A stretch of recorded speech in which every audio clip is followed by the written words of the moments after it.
What's up, ladies and gentlemen? Welcome to the NFC East Roundtable. We are launching something special here at Roundtable Sports. This is the inaugural, the very first episode representing one of the best divisions in football, representing one of the most competitive divisions in football, representing four teams that don't take no crap from anyone. Ladies and gentlemen, I am proud to announce the launch of the NFC East Roundtable. We have some great creators that are going to be representing the Roundtable here at Roundtable Sports, ladies and gentlemen. I'm about to bring them in, but just remember, Roundtable Sports is the company that is bringing roundtables together all around the NFL. We already know the AFC East has launched, the NFC West doing crazy things on Tuesday nights, the AFC South Tuesday early evenings, the NFC North in Wednesdays on early innings, and now we have the NFC East right here on Roundtable Sports with their very own channel launching. Make sure you hit that like button. Let your friends and family members know about the channel as well. Without further ado, it is time to bring your host in the building. We are going to start at the bottom of the division, the team that has the most hope of turning things around this year. Shout out to the Washington Commanders. We got our guy Todd standing in for Rio Robinson. What's up, Todd? How you feeling today, man? Man, I'm feeling amazing. The draft is 1 week away. We're 1 week away from having a cheap, young, dynamic quarterback on a rookie contract and then 5 of the picks in the top 100. And we got a real GM and we got a real owner. So I'm telling y'all, don't sleep. Snyder's gone. Don't sleep on us. I'm excited to be here. And I'm excited to be in last place in the division last year. Oh, wow. Well, hey, man, the future's bright for Washington, man. Good luck. You guys are at the bottom, but I know you're looking to get to the top. I got some questions for you. In a moment, but before we go there, we got to bring up the team that was literally, third place in the division right ahead of you guys. Shout out, ladies and gentlemen, to our man Kid Blue. What's up, Kid Blue, with the New York Giants? What's going on, man? How you feeling? I'm feeling good to be in third place for like the millionth year in a row. But unlike Todd, I have no idea where the Giants are going in the draft, so I have no clue whether to be excited or not. But I'm happy to be here. Well, we're happy to have you here, man. Washington Commanders, Rio Robinson is going to be the representative, but Todd is taking over for him today, holding them down. Kid Blue taking care of the Giants, but number 2 in the division, not by far. It was a dogfight last year, but this team don't take no crap from anyone. They're 2 years removed from the Super Bowl, trying to get right back with the, through the draft this year. Shout out to Philly Mike with the Philadelphia Eagles. What's up, man? Hey, chilling. I'm ready for the draft. This team's already pretty good. NFC contender for this year's Super Bowl, but the draft's just going to make us better. Howie Roseman, he's been killing it the last couple years via the draft, free agency, and I'm ready for him to continue. All right, well, we're going to see, because we got a lot of questions to ask you as well, man. Listen, you guys, I know the NFC has always been a tough division, and I know y'all not going to like this, but we got to bring in the champs. All right. First round, yeah. We got hey. Got blown out. They lost. They lost in the first round, but they're the champs. First team to lose to a 7 seed. First division team to lose to a 7 seed. Y'all ain't gonna let the man Champ come of in mediocrity. Bring him in. Bring him in. Shout Love it. out to the Dallas Cowboys, Jay Tug. What's up, man? Are we good? Are we live? Okay, yeah, we live, man. Y'all see that? Let's say that champions, man. Does that say the Super Bowl champions? What does that say? I'm just chilling, man. Chilling from the top of the division, man. The Dallas Cowboys, we're so confident in our team this year. We just took the offseason off. We ain't doing no free agency. We ain't doing nothing. We're chilling. We're taking the offseason off, man. What's going on, fellas, man? Man, these are exciting times for the NFC East. Dallas, first place. Will they remain? Philly trying to get up there. Kid Blue, man. Listen, them Giants got some questions to be answered. And Todd, I know y'all got a lot of hope in the draft, but let's go ahead and dive right in, fellas. We want to get to know each and every one of you. We want to start with Todd. What's going on? Tell us a little bit about yourself and your thoughts on the roundtable. Well, I've been a fan since the early 2000s, so that means I've seen nothing but dysfunction, disorder, and losing. However, that's all in the past. The demon Dan Snyder is gone. Okay, so we actually have a real owner now. I understand people Josh talk Harris? about the Sixers and whatnot, but hey, when you're coming from the worst owner in sports, you have reason to be excited. We got a GM from the 49ers. We got the second pick. We got 6 picks in the top 100. At the end of the day, we got real football people making decisions. I've never seen that before. So, if we didn't have a chance before, which we didn't, we at least have a decent chance now. We just got to nail this number 2 pick. Jaden Daniels, Drake May, JJ McCarthy, whoever. We got real people in the building. All right. Jerry Jones, he's going to die soon, and then he's going to pass it off to his son. We don't know what he's capable of. The Eagles, I don't know. AJ Brown might be headed to the Patriots or something. That's cap. The Giants gave Daniel Jones like $100 million, and now they're ready to get rid of him. I'd rather be starting from scratch right now than be in some of these other spots. So, and Dak Prescott might be gone next year. So I'm excited this year to be a Commanders fan, and I'm excited for the future. Well, quick question, how confident are you that you won't end up in last place after this season as well in the division? I'm not super confident. We're going to have a rookie quarterback, so I'm not super confident. But if they nail the pick, if they can get some starters, day one contributors, 5 or 6 guys in these early picks, combined with some guys that they got on some cheap contracts in free agency. You look at what the Texans did last year. If you're talking about a 7th seed, an 8 or 9 win team potentially, if you got that quarterback pick right, I wouldn't be surprised. But also, sometimes you have to have a bad year, have another bad year, and then you take off. So I'm in this for the long haul. So I hope we win some this year, but if not this year, then the year after next.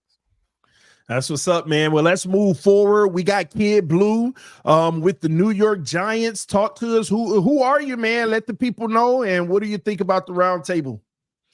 All right. Well, I am Kid Blue. You call him KB, Geo, doesn't matter. I go by a whole bunch of different names. But yeah, excited to be here. Excited to be representing the Giants. As a Giants fan, I kind of got to experience the best of both worlds. A lot of success and most recently a lot of failure. So I kind of understand both sides of the table here. But yeah, I'm excited for this upcoming year, especially. A lot of Giants fans are. New direction, possibly. Hopefully a new quarterback coming in here. Possibly getting rid of Daniel Jones.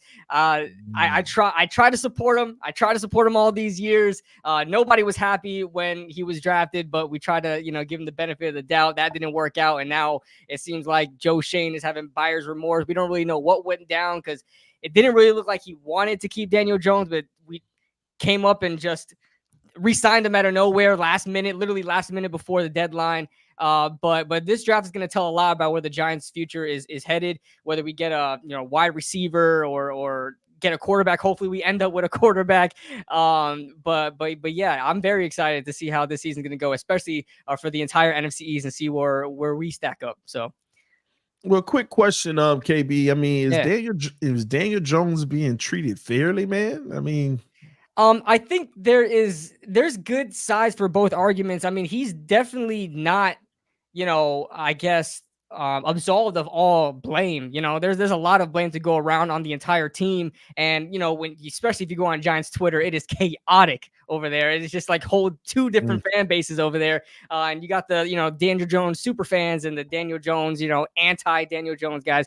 I try to be more so in the middle, a little bit more logical with it. But Daniel Jones has a lot to blame for, man. I know there has been injuries. There has been offensive line troubles, wide receivers not getting open, wide receivers not doing their job, this, that, and the fourth. But at the end of the day, Daniel Jones, especially making the contract that he's on, he's got to be the best player on that offense. And so far it hasn't proved to be so. You got Tyrod Taylor and Tommy DeVito kind of outplaying him in the same exact offense. So it is tough to defend Daniel Jones if you are a Daniel Jones defender out there. So it's just tough to defend them. Yeah. Interesting. Philly Mike, man, talk to us. Who are you? What's your thoughts on the roundtable? I'm the host of the Philly Talk podcast, and I'm excited to join this roundtable. It's a good time to start right before the draft.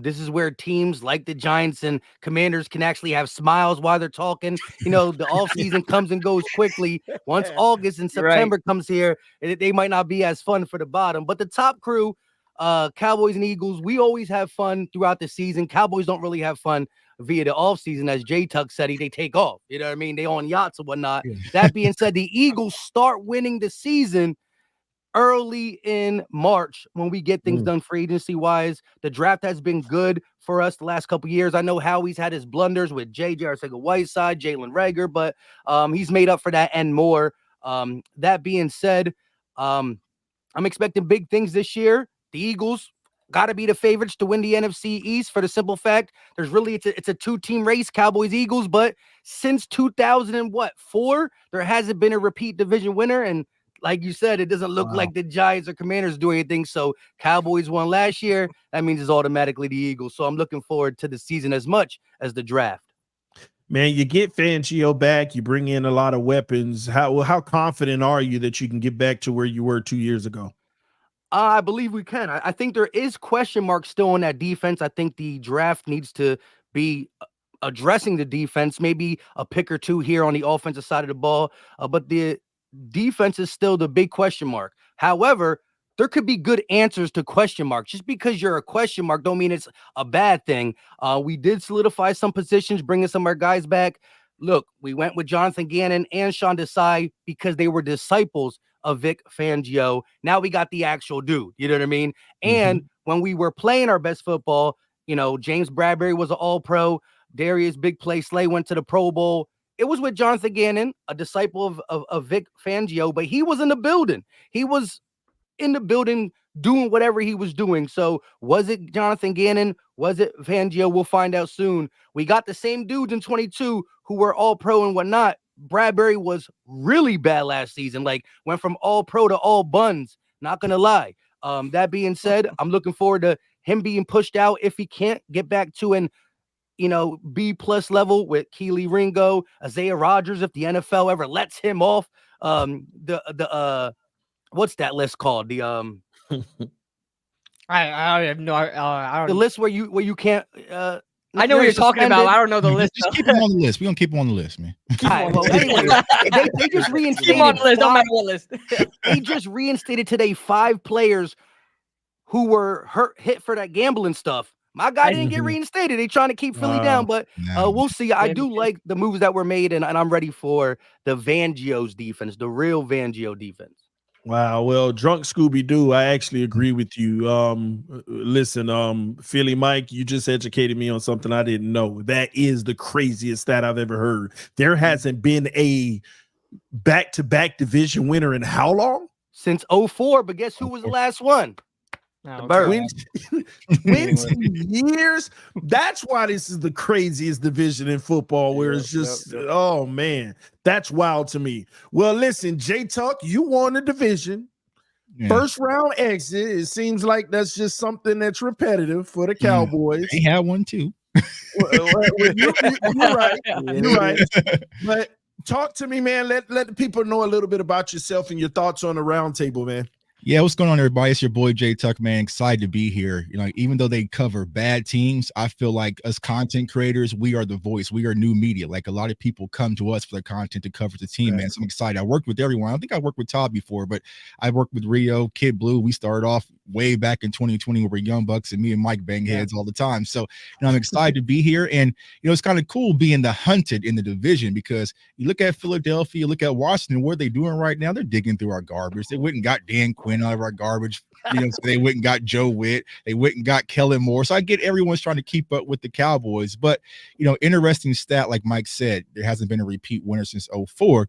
But it might be kind of like when you used to watch like Final Destination, where I feel like the Eagles just tanked on purpose and gave the division for us. So it might not count for last year, because really it was their trophy. They just handed it over to us. So we'll have to see. But, you know, I think that the division is getting stronger because the Washington Commanders is probably going to get a quarterback in Jaden Daniels, who I'm extremely high on. We know what Jalen Hurts is. hopefully we extend Dak Prescott, remains unseen. So 3 of us will have a quarterback. Kid Blue, I don't know what you're going to do. You know what I'm saying? So What about us? yeah, I don't know what you're going to do, bro. That's like What about crossing me out. Vanilla Vic? What are you Daniel talking about? Jones. Tank for Shador, man. He should already Danny start the Jones. campaign. But yeah, I think the division is going to be a lot tougher next year. And to be honest, I feel like this is the most interesting division in all of football. If we keep the lights on for the NFL. So it's going to be interesting to see how things pan out next year. Well, that is very interesting. This whole Dak Prescott situation to me is the wildest thing ever. How do you feel about that situation in Dallas? We love it. Yeah, it's a coin flip, right? I feel like right now the Cowboys and Dak have drawn their line in the stand, and Dak's not coming down in his price, and the Cowboys might not come up on their price. So we'll see what happens. I think once we edge closer to camp, that's when we'll see things start to unfold a little bit. But Dak has made it clear he doesn't do no negotiations once camp starts. But he's not holding out. But a lot of people talk about Dak Prescott. We also got to deal with CeeDee Lamb. So the Cowboys have really backed themselves in a corner trying to play chicken with both CeeDee Lamb and also Dak Prescott. So it's going to be interesting to see what happens first. I felt like they should have signed Dak earlier this year. That would have freed up some cap space to be more aggressive in free agency. But like I said, Mike said, they're on yacht parties, man. They partying with Kid Rock. They chilling, man. So who knows what the Cowboys are up to, but we'll definitely see next Thursday. Well, hey, we definitely, time always tells. I always say that, but let's go ahead and dive in. Let's not hold back. Let's get right into it. Philly Mike, I want to start with you. Who's the best quarterback in this division? Listen, I'm a realist, and Dak Prescott had a really good season last year. The stats speak volumes. Again, winning the big game, and I don't blame the whole loss on Dak Prescott against the Packers. That defense was really bad. Jordan Love was doing whatever he wanted, and they were running the ball. They were doing whatever they wanted. The whole team was doing whatever they wanted. However, Dak did have 2 interceptions. And he could have changed. I mean, he could have tried to put some points on the board. So I think it's just been his MO. He was the better quarterback last year overall. But, of course, seeing what Jalen Hurts did in 2022, understanding how bad the play calling was and certain things that we've put Jalen Hurts through last year, some of the injuries and whatnot, I'm always going to take my guy going on. I'm not going to discredit Dak for what he did in 2023. The same way Cowboys fans would have took Dak going into 2022 when Jalen had the better 2022 season. I believe that wholeheartedly. I'm going to go with Jalen because I believe he's more of 2022 than he was of 2021, 2023. And he wasn't that bad in 2023 if you take away the turnovers, but you can't take them away. That's what made him bad. But the numbers were still there. He's still one of the best dual threat quarterbacks. I think there was a little injury in that leg because he did not run the same way. He wouldn't utilize the same way. I think we see more of a fresh Jalen Hurts. And so I'm going to go with Jalen Hurts being QB1 to start the 2024 season. But I will give Prescott credit more than other Eagle fans will. He had a good season last year. His numbers were good. That's probably the nicest thing Mike has ever said about Dak in the 4 or Listen, 5 years a couple we've been years ago, I content, had man. Dak in my Thanks, man. top 10. Appreciate it, man. I had Dak like I think it was coming off the 19 season or the 2020 season. I forgot what it was, but I had Dak in the top 10, and I never had him outside the top 13. You know what I mean? Todd, what's your take on the best quarterback in the division? And you can include whoever you think you're going to draft. I'm also a real fan, right? I would say Jaden Daniels or Drake May is the best, but I'm gonna be a real fan. I would probably say Dak is the best quarterback, weeks 1 to 17. Of course, once those playoffs starts, Kirk Cousin mode comes on. But he can throw for 5,000 yards in the season. He can lead some insane, crazy comebacks.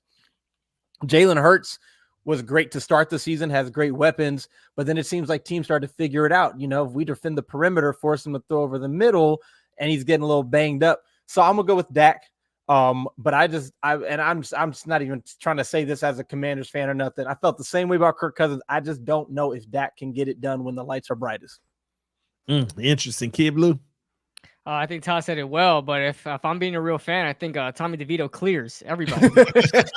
Tommy DeVito against the Commanders absolutely is the best clears. You want to talk about the popularity contest? No, I'm just playing. But Dak Prescott, I would have to say, is the best quarterback in the division right now. I don't know how long he's going to be in a Division 4, but as of right now, he's the best quarterback in the division. I think Jalen Hurts is I think he's closer than people think, but I still have Dak with a definite lead, and then Daniel Jones and whoever the quarterback is in Washington right now. Kenny Pickett. Kenny Pickett's better than both y'all guys right now. No. Right now, what we're right now not gonna do is what we're not gonna do is bring out Kenny Pickett and say he's better than Daniel Jones. What you got on the J Tuck? Here we go. Here we go. Is this even a question, man? Who's the best quarterback in the division, right? So I know a lot of people say when it comes to Dak Prescott, he has to perform in the playoffs, which I agree, but that doesn't apply to this round table because those regular season wins, 6 of them was coming from 1 square, 2 square, 3 squares right there. So Dak Prescott has dominated. Last year. I mean, he split. You know what I'm saying? I mean, he would have won if Tony Pollard would have got in. So we would have swept y'all. You know what I'm saying? But Woulda, coulda, shoulda. Yeah, you know what I'm saying? It took everything y'all had, right? And salute to Terrence Steele for getting cooked by Reddick, but he's gone too. But Dak Prescott has played well versus the division, but also if you just look at his trajectory since he's came to the NFL, he's been the most consistent. Like it took Jalen Hurts a little bit to get cooking. I feel like his Super Bowl year was his best year. I feel like Jalen Hurts is the best weapon in the division and possibly the NFL. But as far as a pure quarterback that can do it on a consistent basis, it's definitely Dak Prescott by far. But I'm not going to speak too highly of it because he might not be here after season. You know what I'm saying? So I'm holding on because this might be the last dance. But as of right now, going into this year, Dak Prescott's the best quarterback. So you said Jalen Hurts might be the best weapon in the entire NFL. In the top, I believe have him like the top 3. Oh, okay. All yeah.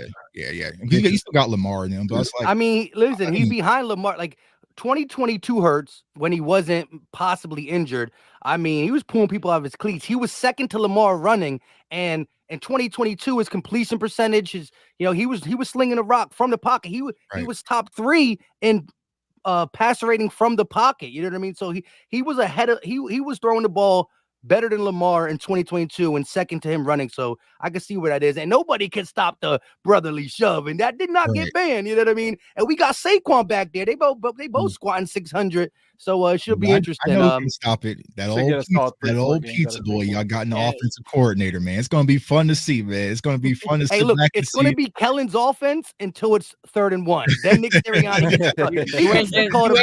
I just can't wait to the Mike show when he's like, why are you running all these damn stop routes? Why? Like, as long as he targets the middle of the field, because I've seen so many passing charts, and as much as people say it's Jalen Hurts, it's the play calling. I mean, I ain't never see.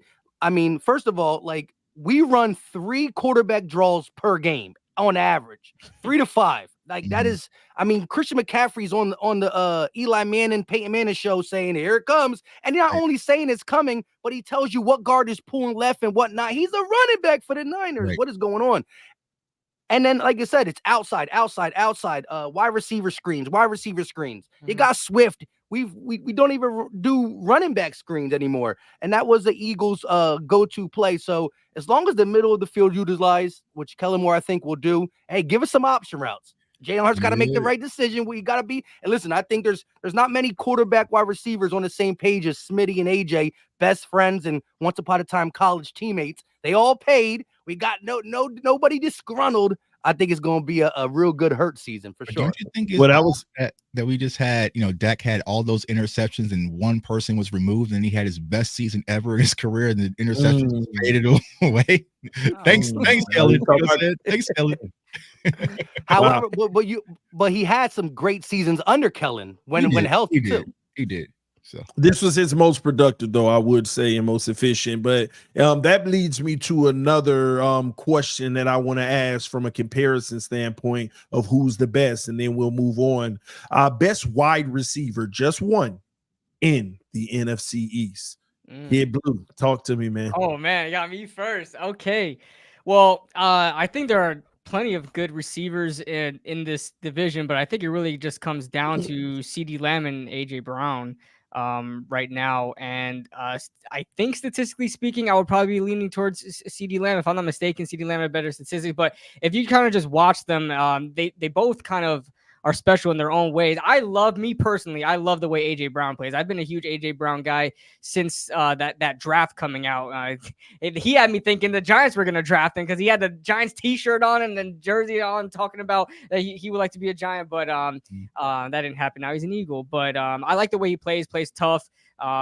Nobody can get the ball away from him on 50-50 balls. I love the way he plays, and CeeDee Lamb can stretch the field as well. So man, that's a hard one. That's why I asked it. That's a hard one. I just want to kind of split down the middle and say Jalen Hyatt, but I can't say that. Don't do that. Don't do that. Don't lose all credibility on the first show.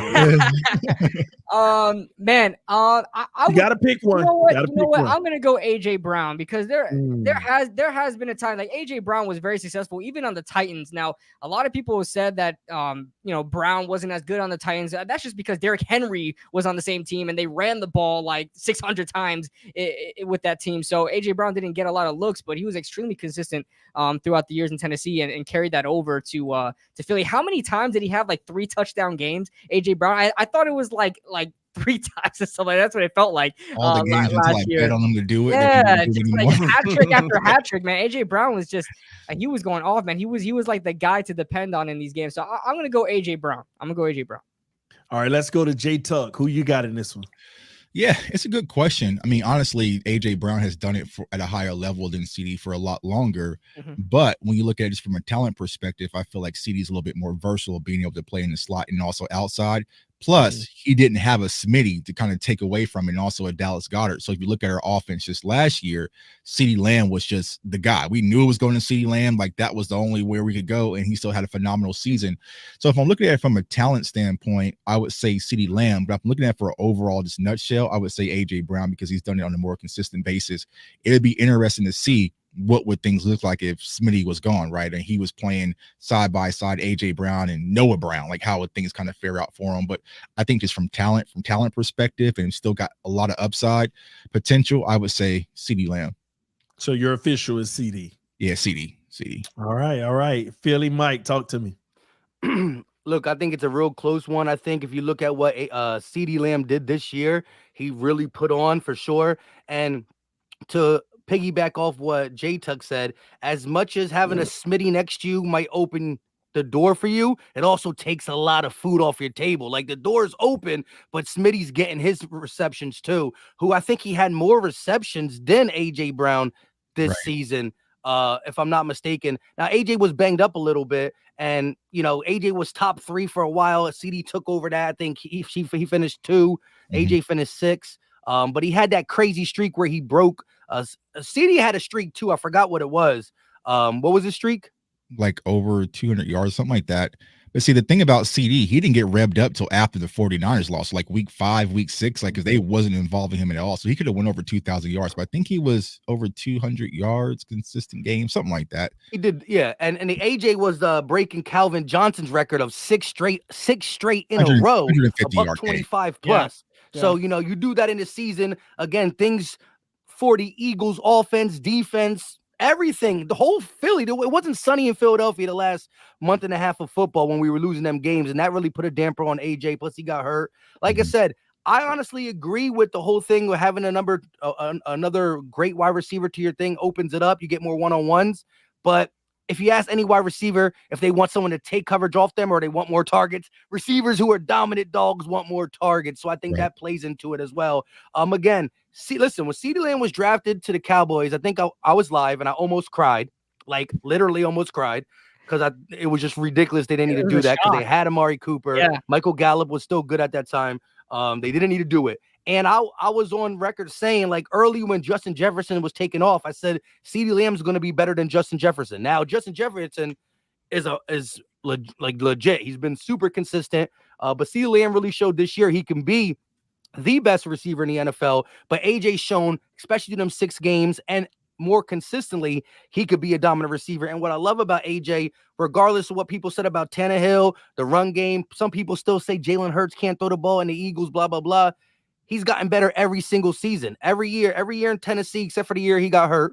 He got better. First year, he has his best season, and then he just topped that one. So the sky is the limit for AJ. He showed he's been doing it for a while, and he continues to get better And so So I'm you're gonna go official. AJ, but like CeeDee Lamb is legit. If I do top 5, AJ's in my top 5, but so is CeeDee Lamb overall in the NFL, let alone just the NFC. So that's tough. CeeDee Lamb, I can't like him. I refuse to, but I was a big fan, especially going back and watch when we first got Jalen Hurts, right? Going back and watching his Oklahoma highlights, I was like, damn, Jalen Hurts, CeeDee Lamb, that was a dog connection right there. You know what I mean? When in doubt, go to CeeDee Lamb. So he's been used to being the only one there. And I do like CeeDee Lamb. Unfortunately, he rocks a star. Well, AJ Brown and Smitty are paid more, so Hey, that's the crazy thing. CeeDee came into the league a year before Smitty, right? And he already cashed in. So hopefully CeeDee goes somewhere I could root for him. Well, we're gonna have to talk about that in a second too. But Todd, close this one out. Which is the better receiver? I'm gonna close it out, and I'm gonna say AJ Brown. I was also CeeDee Lamb had no business being there in the draft when the Cowboys got him. So that one hurt. I loved him out of Oklahoma, but it's I'm gonna go AJ Brown. But I have to shout out the one receiver in the NFC East who's had 4 consecutive 1,000 yards while catching passes from 11 different quarterbacks, none of which are starters in the NFL right now. I gotta shout out Terry McLaurin. Don't forget about my man. If he had a quarterback, he'd be in this conversation. But I'm gonna go with AJ Brown. Interesting. Well, he about to get one, right? He's about to get one. But now he's like 36, but he's about to get one. All right, real quick. I got one question for all of your teams. I want to go back to Jay Tuck on this, and that's in this regards to CeeDee Lamb, because when you look at what Philly just did with Smith, $25 million per year on a 3-year extension. When you add the last year of the current contract, it kind of comes down to like 22 or something like that. But that's 25 for the 3-year extension. When you look at what CeeDee Lamb has done, when you look at the Jalen Waddles out here and, all of that, they may be getting 26, 27 compared to what Smith did. But CeeDee Lamb, I mean, are we talking Tyreek money at 30? Even though Tyreek, if he was available for a contract today, it may be 33, like Justin Jefferson may get somewhere like that. But is CeeDee Lamb about to be a 28, 29, $30 million per year receiver, bro?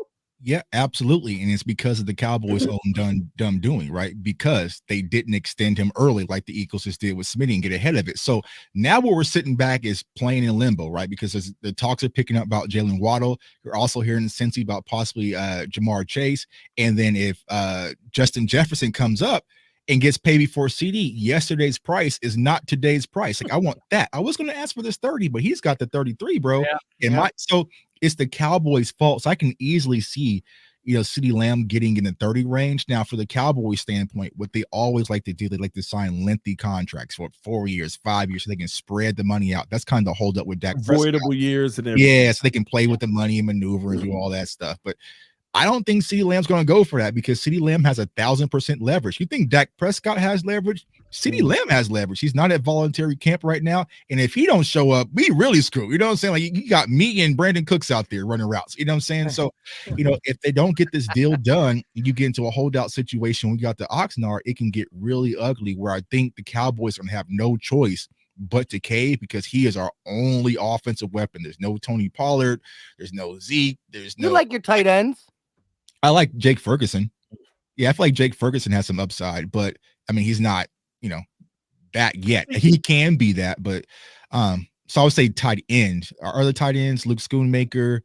We also have Peyton Hendershot, who kind of got tossed under the rug, and then you had some other guys, Sean McKeon. So I would say Jake Ferguson, but outside of CeeDee Lamb, that was our offense. And so, if you don't get that deal done, it's going to be a standstill. So yeah, I'm easily seeing CD in the 30s. I would say about 32-ish.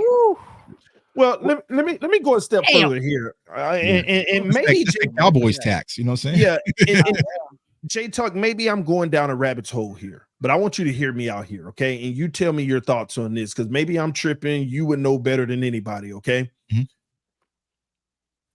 I'm getting the general sense that the Cowboys ain't playing about this. It brings me back to back in the day when Dak first came in the league. and there was a running back on the roster, and everybody was like, oh, we need to re-sign him. And Jerry Jones pretty much said, shut up. A Mack truck can run through this line. He moved on from the running back. You bring in a new running back. They rush for thousands of yards, and they have success. Then, oh, we need to sign them. Jerry Jones says, shut up again. A Mack truck could run through this line. You get rid of that good running back, and then all of a sudden you bring in Ezekiel Elliott. And for the first time, he cracked when it was contract time and gave Zeke the money.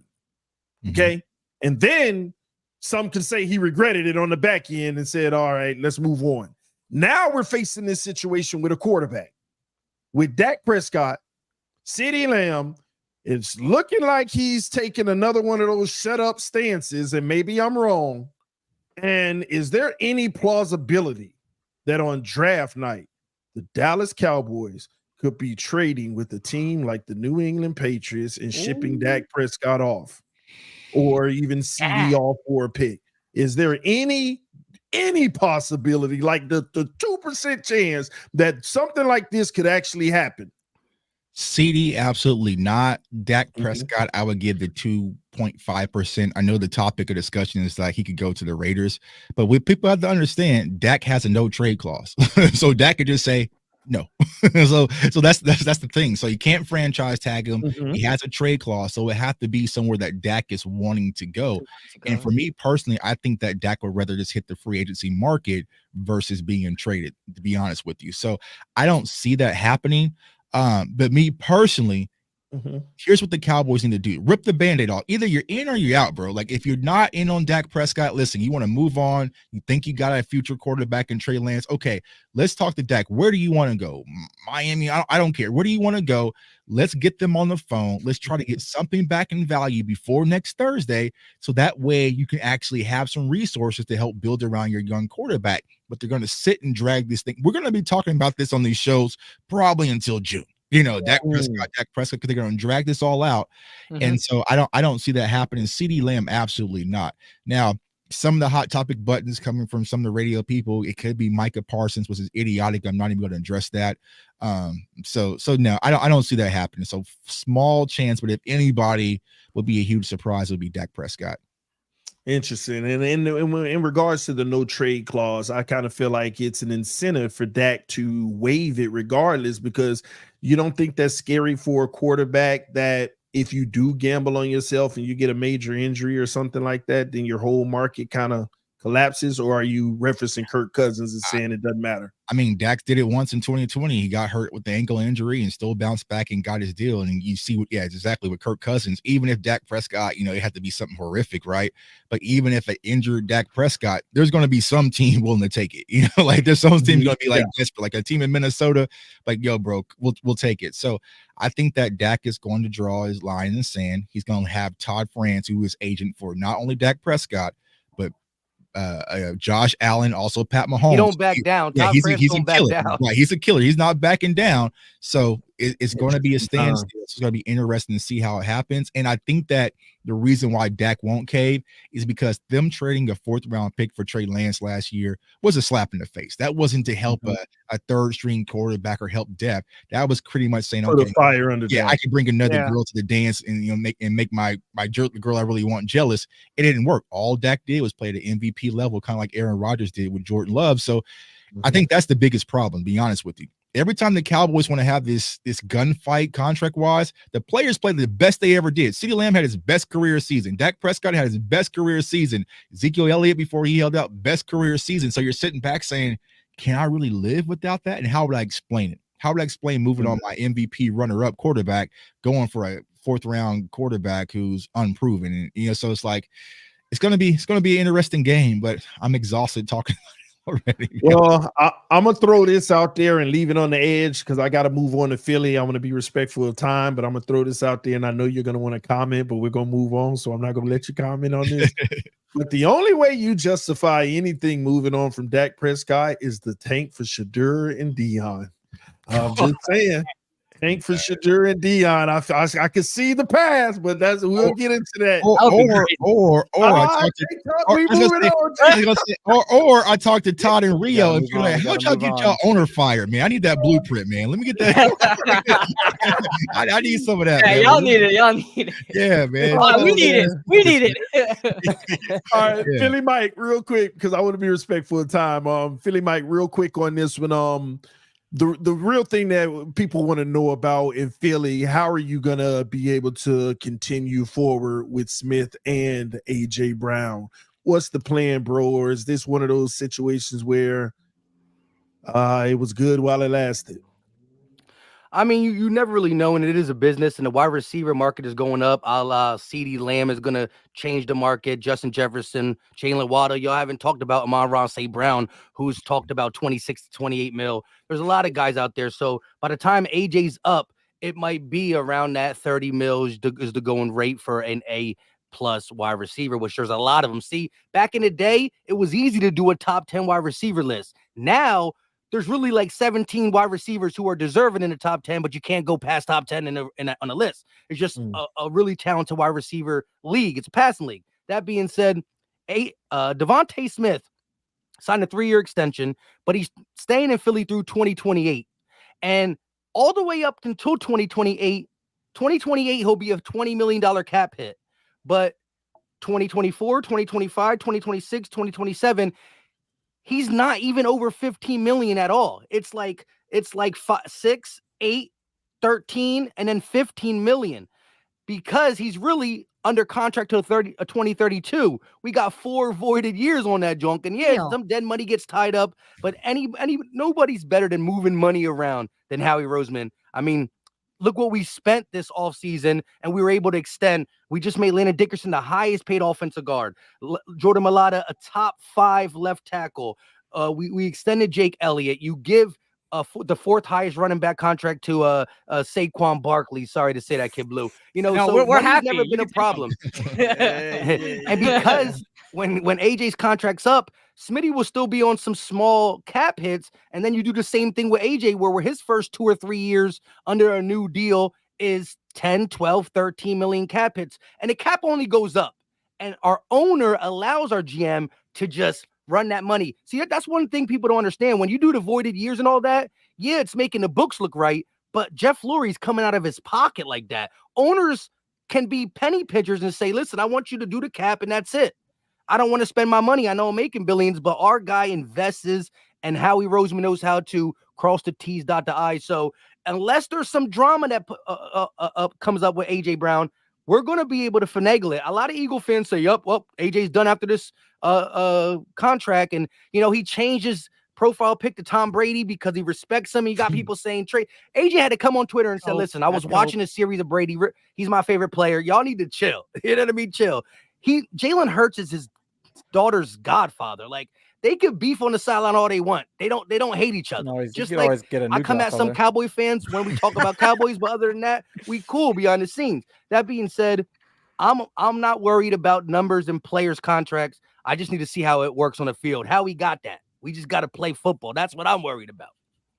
Interesting, man. Well, we'll see how that works out because that team is spending a lot of money in a lot of areas. So we'll see how he finagles it over the next 2 years because he's going to have to move some things and make some stuff happen because a lot of people don't realize that's why the Cowboys in the situation they're in now because they also had a lot of players over the last 5 years have a lot of voidable years, and they're paying for those voidable years now in dead cap in some situations. But they got a clear path next year, $85 million in cap space, and we'll see what happens, man. And let's see how the Eagles handle theirs. Let's go to the Giants real quick.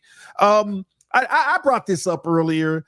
Is Daniel Jones really getting the short end of the stick here? Are you all ready to draft the quarterback in a mid round to potentially replace him if Daniel Jones doesn't come out playing well this year? Do you think Daniel Jones just deserves the outright opportunity? Because let's be honest, really injuries have been the thing that have kind of held you back. He has some talent. How do you feel about him and his future with the Giants? I think a lot of things come into play here. First is the Giants' draft position being 6th overall. I know it's not the highest we want to be if we want to get a quarterback, especially in this one where it seems like 4 quarterbacks might go in the top 5. But it really just comes down to where the Giants are in draft position, the quarterbacks that are coming out in this draft, and like the opportunity that it presents. I think Daniel Jones had his opportunity, but it was this past year, and unfortunately, he did get hurt twice.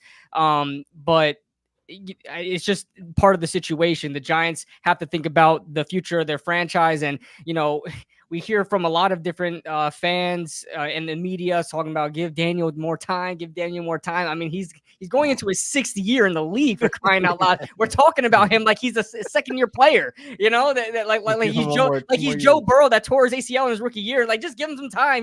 I'm ready to move on. I defended him for years. But I've always kind of been on the fence, 1 foot in, 1 foot out, just trying to get the benefit of the doubt, like I mentioned before.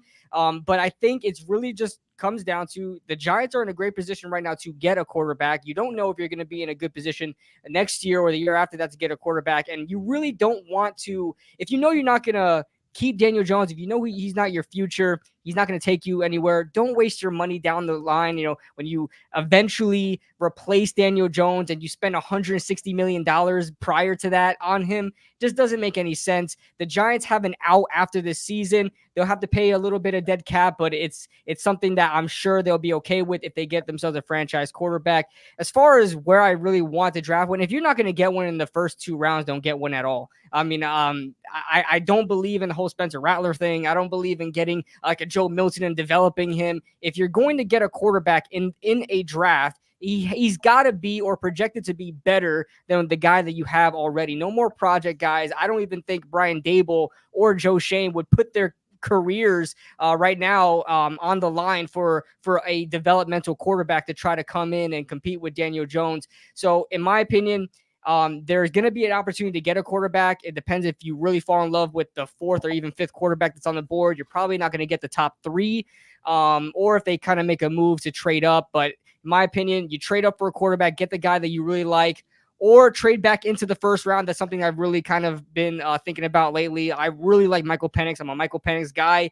I know there have been some injury concerns, but so far it looks like he's cleared all medical concerns and stuff like that. So I'm really, if we don't get, I'm not a JJ McCarthy at 6 guy. I like JJ McCarthy, but he's a guy that his value is projected in the top 15. I'm just not doing it. So if it's not any of the top 3 quarterbacks, obviously Caleb's not going to us, but Drake May or Jaden Daniels, I'm really open to trading back in the first round, getting Michael Penix. But if there's one thing I can't say, I hope the Giants come out with a quarterback in the first round. I really hope they do something, trade down. I don't care if you have to trade down and acquire picks and get a Michael Penix, or I'm not a Bo Nix guy, but I just want them to say, listen, we're serious about we're serious about fixing this quarterback situation, and we are not going to have the fate of the world in Daniel Jones's hands. I'm just done with Daniel Jones at this point.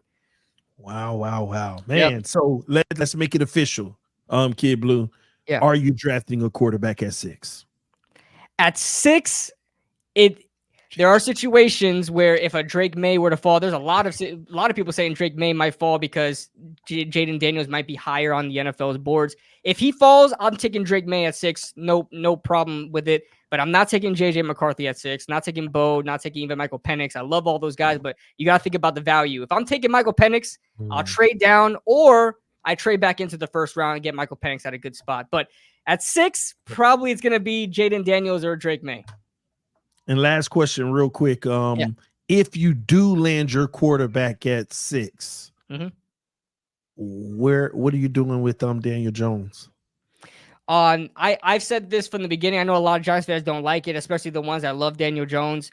I think Daniel Jones is going to start this year no matter what. I don't care. I honestly don't even care if Caleb would have been drafted to the Giants. Yeah, Daniel Jones is going to start. Listen. We're talking about the future. We're talking about the future. Okay, this year's going to be a blur. This year's going to be a blur. I'm okay with it. I'm just wanting to get my quarterback for the future and kind of groom him up. But if we get a quarterback, whether we trade back in and get a Michael Penix or get a Drake May at 6, I still think no matter what the situation is, just by the sheer fact of how much Daniel Jones is being paid this upcoming season, $41 million towards the cap this season, he's got to start by default. I think if somehow that rookie quarterback beats Daniel Jones, I would kind of be upset. I don't want my bench quarterback making $41 million against the cap when we could have been allocating that to any other position like the offensive line. So I just get it over with. Let Daniel play. I'll be, doing this with my eyes, but let him play and get rid of him next year, and we'll let our quarterback. I agree, man. We'll let our quarterback, get groomed up for next year. Yeah. All right. Well, interesting times with the Giants. They got a lot of decisions to make on draft night. Let's go with Todd here. Washington, your owner, general manager. They've made it clear that they are going to be staying at number 2 now. That they are going to be selecting a quarterback. If Caleb goes first, who is that quarterback? Man, it just depends on what the day is. And my answer changes from day to day. It's Bo Yesterday, it's Bo Nix. Just get Bo. If it's Bo Nix, I might be shopping for a new team. But if you would ask me yesterday, I probably would have said Jaden Daniels. Today, I think I'm gonna say Drake May. I feel like he's getting a bit of the Stroud treatment. I'm not saying he's gonna come out and be Stroud, but he was the consensus guy. Had a lesser year with nothing around him to help him. But then he's a competitor. He can make all the throws and whatnot. So I'm gonna say Drake May. Daniel Jeremiah seems pretty sold, and he says he knows Adam Peters pretty well. So I'm gonna say Drake May. Today, if you ask me tomorrow, I might say Jaden Daniels, but right now I'm gonna say Drake May. All right, Man, so these are me and Mike talking. I really want you guys to get JJ. I heard those JJ talks. I'm like, please get JJ, please. I think Please the JJ stuff is smoke. I think I think he's gonna go early, smoke, but fire. I don't think he's going second or where there's smoke, there's fire. Yeah, no, I don't think we're taking JJ. Let me ask y'all a question though, real quick. As fans of in the division of other teams, of the rivals, which quarterback would y'all be most worried about if we took? Drake. Or most upset about? Jaden Daniels by far. I'd say Drake. Jaden. What about Mike? That's tough. I got a quarterback. So I've really been I've watched him play. I haven't studied him as much as y'all, but I'd probably go Jaden as well. Gotcha. Okay. All right. Yeah, that's what most people will say. Kid Blue, you said Jaden? I said Drake. You said Drake, man. Okay. Well, guess what? Let's put it to the test, ladies and gentlemen. Let's see what's going to happen in the NFC East with the mock draft real quick. We're just going to do one round. We want to be respectful of time. We're going to make these picks. If you want to trade up, down, you just let me know. We'll see how the simulator is going to fare out for that. And let's have some fun, man. But, hey, we know Chicago's on the board, number 1. Washington's right after that. Any questions before we get started? No, I was hoping we get 2 rounds because I think we're going to really crush that 50 and 53. Them 2 second rounds are going to come in handy for Howie Roseman. You know what I mean? That's what we talking about on the next round. Yeah, make it too, because I need to cheat off their homework and see what they're plotting on, man. I didn't see what y'all talking about over there. I want those extra picks. We can do it if we run a few minutes over. Y'all forgive me. Let's see here. We good. It's good over here, man. All right, good. Let me see. See, this is how I usually set it.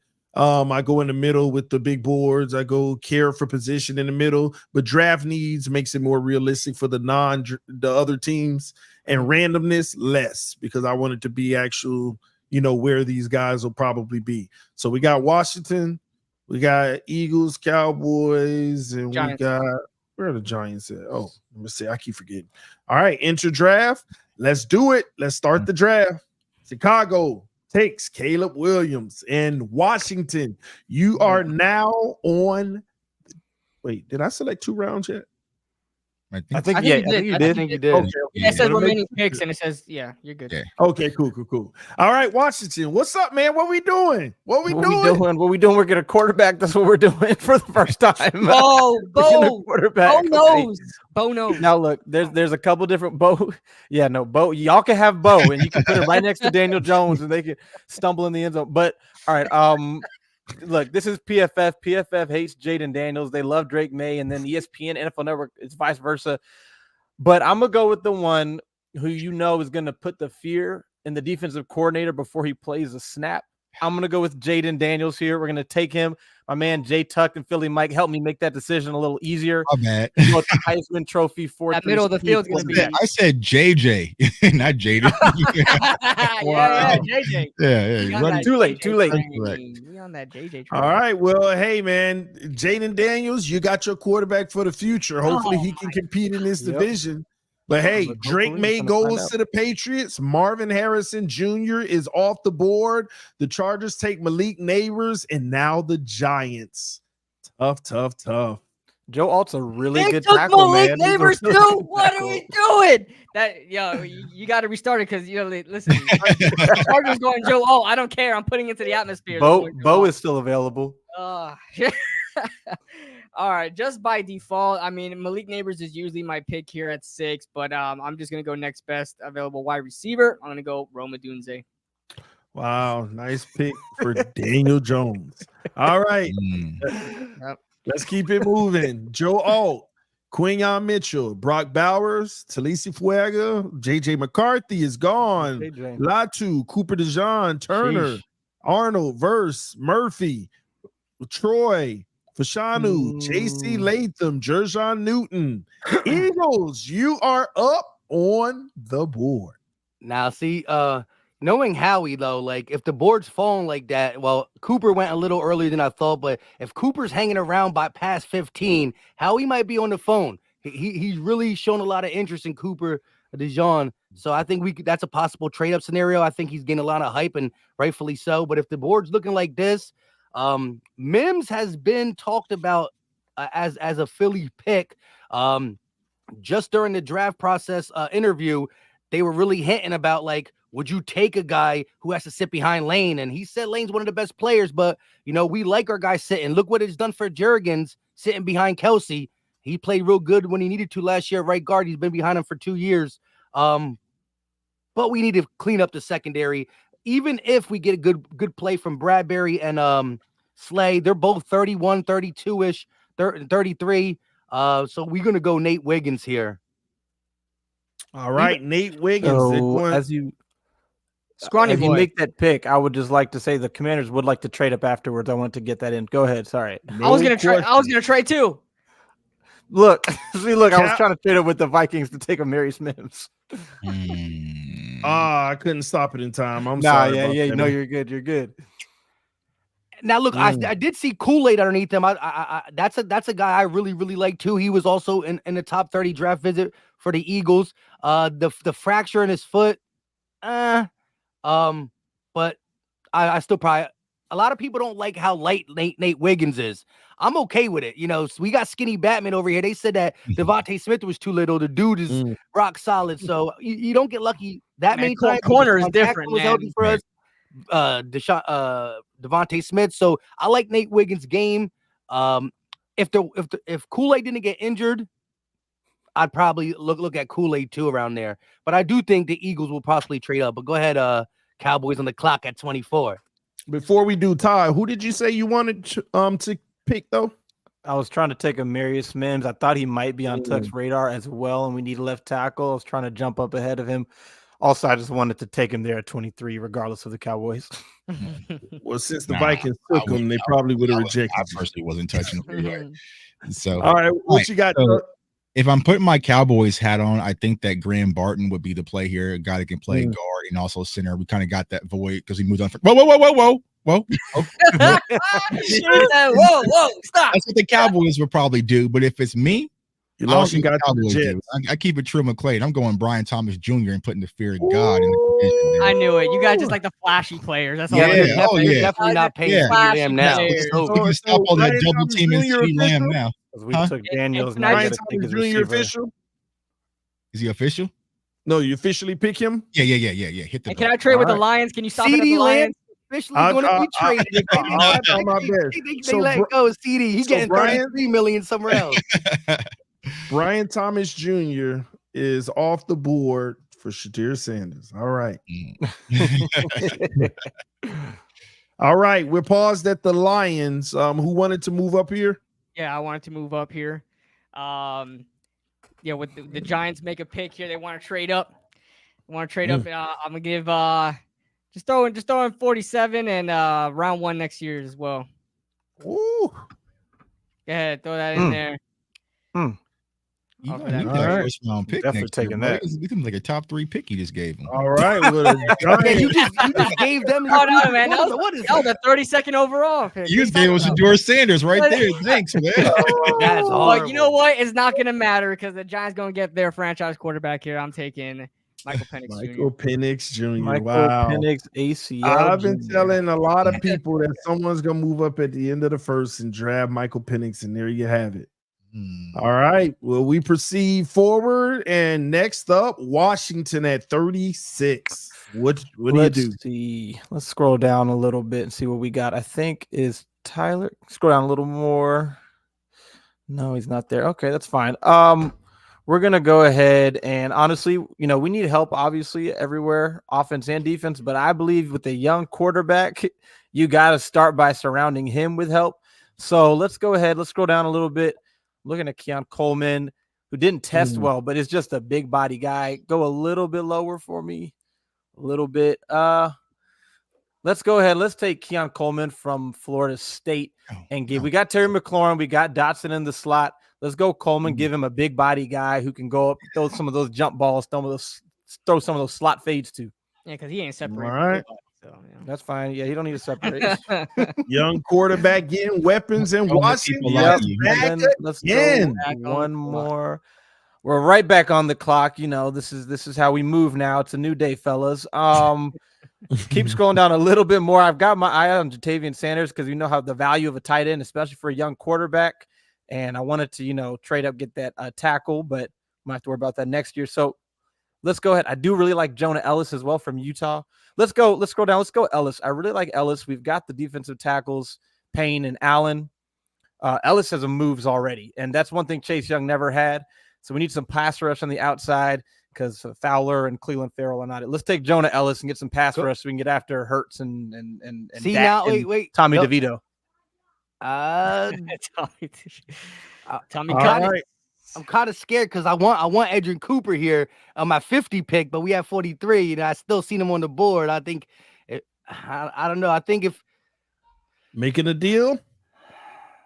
I'm gonna let it rock. He's gonna go watch. He's gonna go in the next 2 picks. Oh no, he faked me Oh, out. Knicks. There goes Bo. See, that's where Penix would have went. Tampa. Bullock. Pass. You got him. Oh, There it is. Give me Adrian Cooper out of Texas A&M. Let's see here. There you have it. You got the linebacker you want. Let's keep it moving. Xavier Leggett, Chris Jenkins, and the Eagles are on the board again. All right, scroll down a little bit.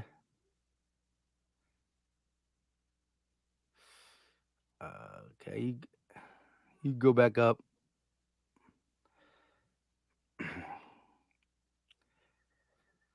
I'm looking at see, could get Jaden Hicks. I like him, but look, the Eagles have been a team that drafted tight end when their tight end is around 28, 29.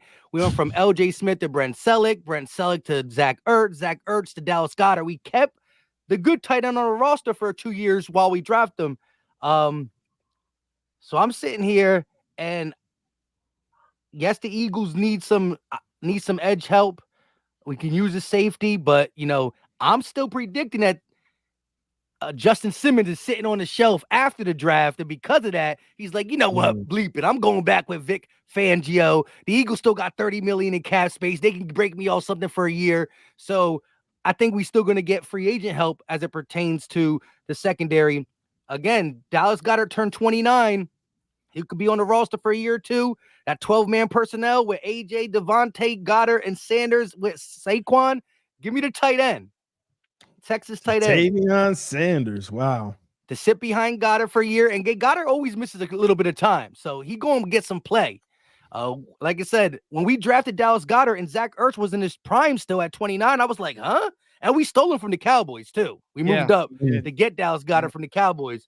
It was interesting. So like a lot of people think it's like not possible, but the proof is in the pudding.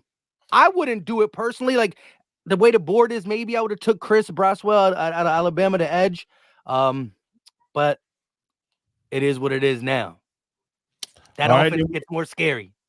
Where are you going with it, J Tuck? All right, scroll down to a tad bit for me. This is kind of good to see how the board falls. Should do it out of the So I'm board. going with Kingsley Samadia out of the tackle out of BYU. You just passed him.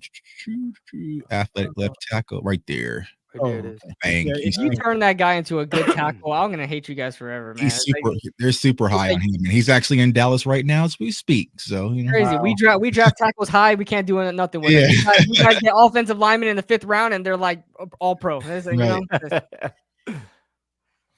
All right, guys. So unfortunately, when we do 4 teams, PFF still not grading them yet. Whenever there's 4 teams, but let me ask you, with your mock just now, Kid Blue, what does that do for the Giants?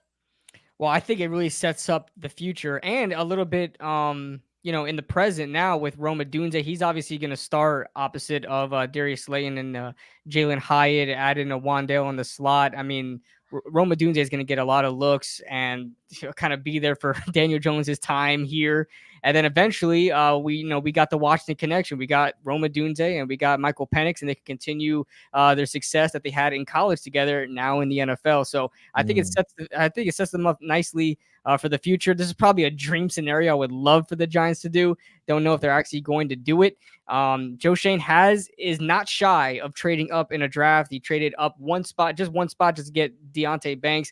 And he also traded in that same draft in the 3rd round to get Jalen Hyatt. So he's not opposed to trading for the guy he wants at all. So hopefully he likes Michael Penix as much as I do to snag him in the 1st round and get that 5th-year option on him. Good strategy for the Giants, actually. That could pay off, man. Todd, man, how does Caleb Williams affect the team if it works out this way? I have one quick question for Kid Blue. How do you think John Mayer is going to feel about? No, sure. How do you think John Mayer is going to feel about Penix always wearing his do-rag everywhere? You think he's going to be okay with that? Well, you know what? We're gonna put a do-rag on John Mara, and we're gonna as my guy on Twitter, Authentic says, it's gonna be National Do-Rag Day. Okay, that's what April 25th is. Fair enough. Jaden Daniels. So you're immediately getting a guy who, if you put him in an offense where you're making it as easy, honestly, similar to what Shane Steichen did for Jalen Hurts in 2022. Where you keep it easy for him. You got some weapons on the outside. You've got a couple running backs in Brian Robinson, Austin Eckler, and you give him some easy reads. You keep his legs as a part of the offense. He's a guy who could come in and who can improve your offense dramatically year one. And then, Keon Coleman in the 2nd round, Kid Blue say he's not going to separate great. That very well may be true, but teams are going to be scared to run. What'd you say? He can separate. That's I watched it. Trust me, y'all. Look, he won't need to separate. Teams are going to be. I'm no blooded. He can separate. He just wasn't prepared to. I got the Cowboys fan voucher for him. I know. But teams are going to be too scared to call man with Jaden Daniels back there at quarterback, because if you run a bunch of man, he starts taking off and running. So they're playing zone. Then Keon Coleman don't got to separate. All I got to do is catch the ball. And then Ellis, you got the defensive tackles in the middle. Chase Young was never going to be the guy to take advantage of that. He just didn't have the I'm not going to get into that. But Jonah Ellis is a pass rusher who has a bag already. He's got a bag and can only get better. And now he's actually got a good defensive coach and defensive staff to teach him. So I think day one, you're getting 3 starters and 3 guys who can make a difference offensively and on the defense.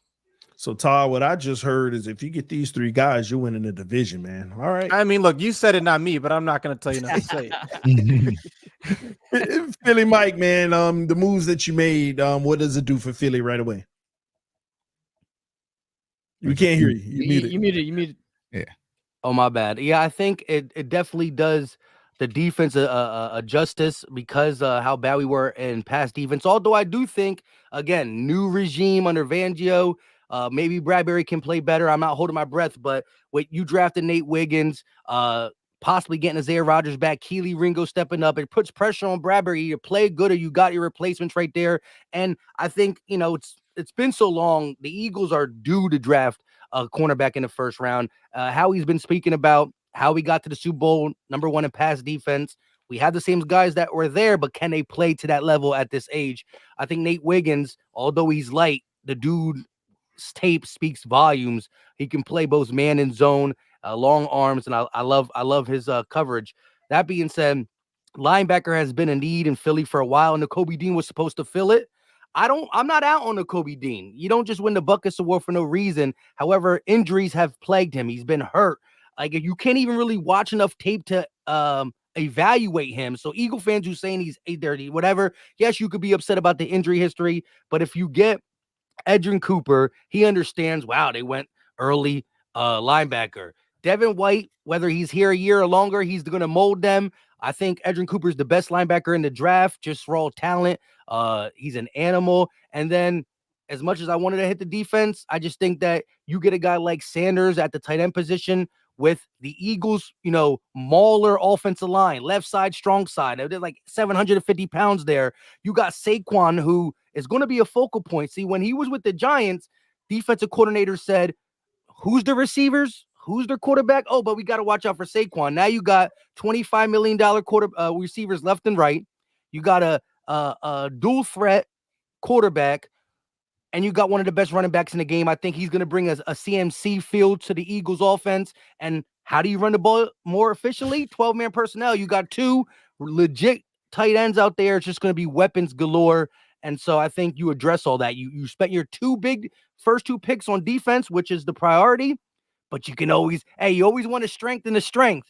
And getting Sanders on your offense for 12-man personnel, which we will run. Kellen Moore likes his tight ends too.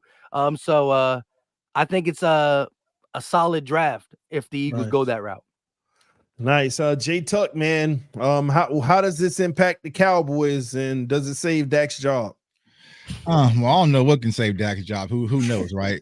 Besides, like I said, if Todd and Rio give me that blueprint to get Jerry Jones and Stephen Jones up out of there. But overall, man, this draft will be the shot in the arm to Cowboys Nation. As Mike just listed, Eagles got a bunch of weapons. You got to fight firepower with firepower, and you go and get a Brian Thomas Jr. in the first round. Someone's had over 1,100 yards, 17. I repeat, 17 touchdowns, one of the best deep ball threats in all of college football that helped put him aside.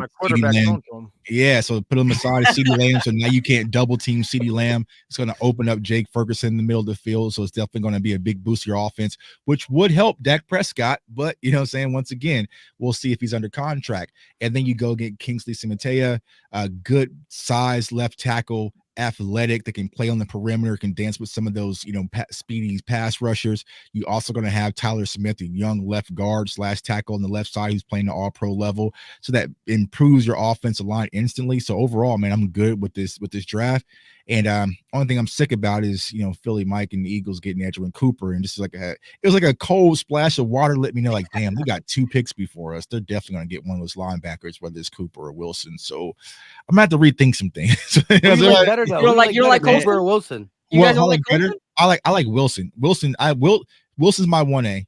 Edgerrin Cooper is my 1B. The only knock on Wilson is the injuries. But when I tell you there's one player in this draft that jumps off the screen when you watch his film, it's Peyton Wilson. Like, he's just like, he's everything you want in a player. Yeah. It's just the injuries, older prospect.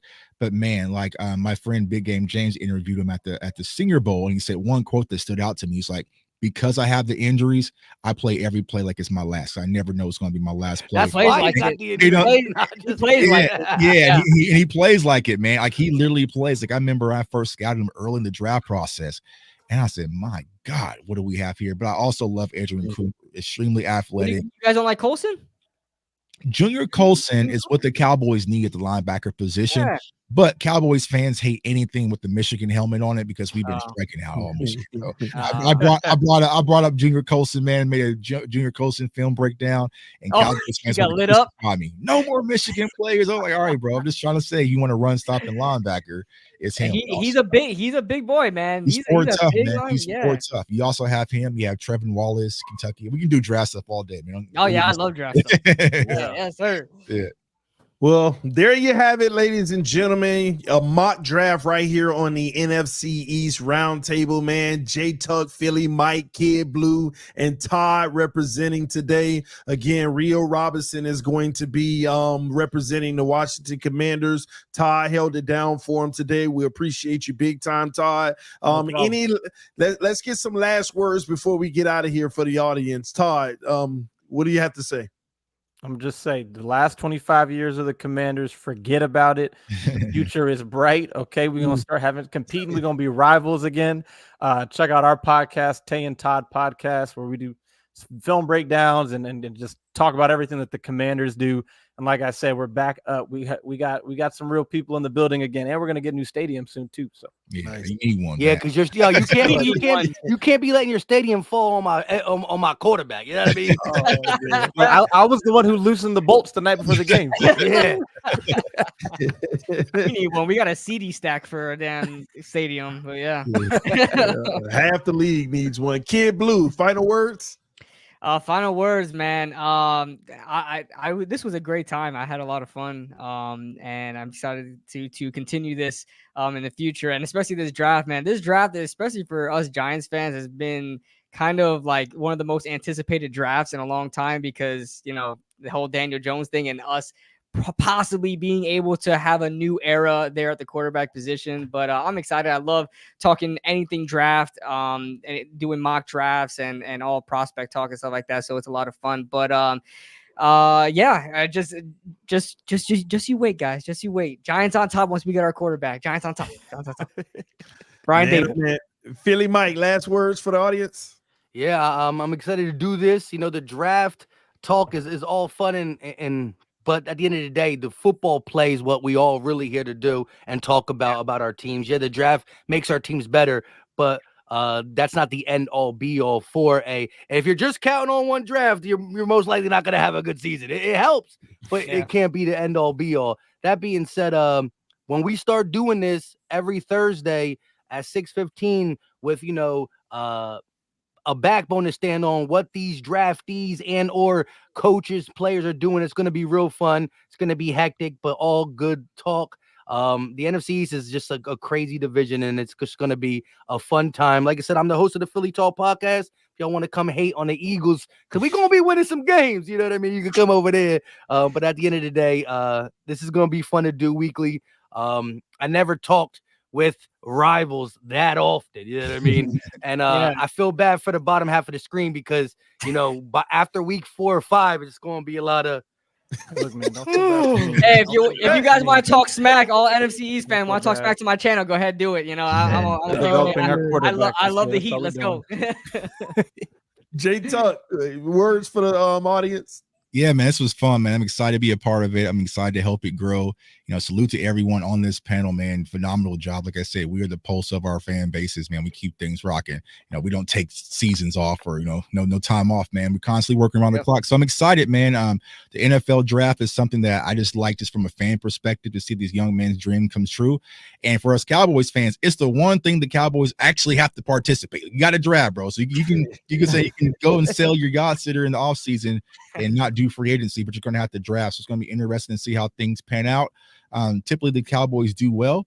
So we'll see how everything unfolds, man. But yeah, like everyone's saying, man, come over to my channel, CFO Sports. We do a lot of draft content, not just for the Cowboys, just for the NFL in whole, a lot of film sessions. So post-draft, a lot of people will come over there because you'll say, okay, well, we got this guy, and Tuck's already broke him down. So come over. It's going to be fun, man. During the season, it's going to be hoodie time, man. It's going to be a war. You know, sometimes my Cowboys will piss me off, but I'm always going to stand their front line, try to defend them, man, right or wrong. So we'll see how things pan out, man. But it's kind of good being big brother of the NFC East, man. So if you guys need any help, man, I'll just put you guys at it. Hey, Eagle fans, listen, Eagle fans, when we draft Edrin Cooper, he does got a really good Edrin Cooper breakdown. So I'm going to need all the Eagle fans to flood that. That's going to happen. All these Eagles fans are like, we got him. Thanks, Tubby. All right, bro. I'm going to delete the video. Put the video private, you know what I'm saying? Well, these are interesting times in the NFC East. Listen, man, it's anybody's game. The Commanders could easily have a Houston Texans type season. The Giants could as well. Philly could get back on top of the mountain, and the Cowboys could finally win a playoff game. Season. We can have a Kansas City Chiefs type season. That's what you're gonna say. Patrick Mahomes to do that. Whoa. Need Andy Reid and Patrick Mahomes to do that. Right. But thank you all so much for tuning in to the very first episode of the NFC East Roundtable. Next week, we are off on this channel, but please go check out all four of these gentlemen's channel. They will be delivering their own content close, dear at heart to their teams for the draft coming up. So make sure you go check them out. In the description of every video, you'll be able to find all four of their links to their channels so that you can go check them out. And if you're not a fan of their team, you make sure you go check them out and talk your trash. They are division rivals at the end of the day. Thank you all so much for tuning in. Thanks, J Tuck. Thanks, Philly Mike, Kid Blue. And thank you so much, Todd, for holding it down for Rio Robinson. Appreciate you all. Until next time, we are out. Peace. NFC East.